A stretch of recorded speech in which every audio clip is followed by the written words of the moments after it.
Hello guys, today we are going to discuss circular number 146. This circular is issued on 23 Feb 2021. This circular basically clarifies certain aspect about applicability of dynamic QR code. This dynamic code is required to issue on B2C invoices. Basically, this notification is furtherance of notification 14/2020, which is issued in last year. It's on 21st March 2020. Let's discuss this new notification. What's this notification talks?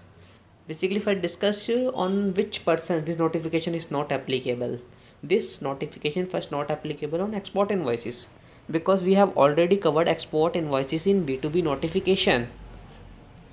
और IDR service पे ये और notification applicable नहीं होगी. Insurance, banking company, financial institution, NBFC is excluded from this notification.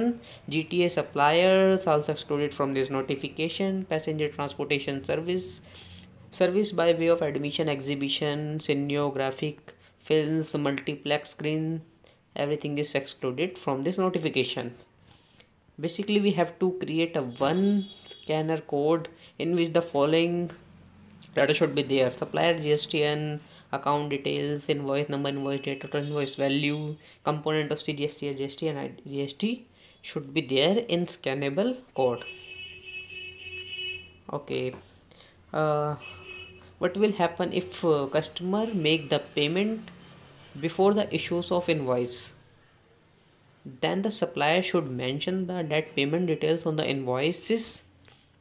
Payment ID, transaction ID, debit card, UPI reference should be there on invoices if the customer make the payment before the issuance of invoice. Okay, if a supplier mention all such detail, then it should be treated that supplier have complied with dynamic QR code requirement. What will happen if customer make the payment in cash? Then also supplier is required to make that payment details on invoice. Then it will be treated that supplier has complied with dynamic code requirement and there is no requirement to mention that dynamic code. What will happen if the supplier makes supply through e-commerce operator? Then this circular also clarified that if supplier makes supply through e-commerce operator, then both supplier and e-commerce operator have to comply their respective requirements separately. E-commerce operator is also required to mention QR code on their invoice, and the supply is also requirement to mention dynamic QR code on their invoice. Basically, this is a very simple and small circular, but very difficult to apply. And at that time, I don't think so any extension is given by the government, so we should prepare before 1st April to comply with this requirement. Thank you friends.